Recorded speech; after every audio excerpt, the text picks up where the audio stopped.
人手落單。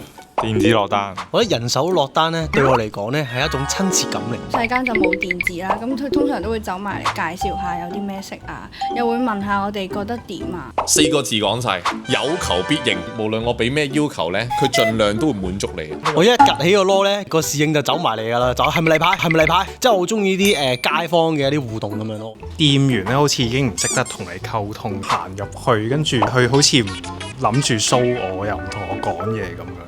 電子落單咧，你無論做啲乜嘢都唔會承受個黑口黑面，佢會默默地喺後面冇落料啦。香港嘅服務業好好嘅，頭盔已戴。唔係好中意咧用 QR code 落單，好細條唔識點撳，感到係有啲 handicap 啊。可能 menu 有嘅嘢，但係佢個選項都冇，好攰咯。即係我只係點個餐，但係我睇咁多嘢。作為 I 人手落單對我嚟講係更大嘅差別。我好大壓力㗎，我會下一下，跟住我連我自己飲乜我都唔記得咯。最慘係你成件事全部都自助嘅嚇，仲要收埋你街服務費。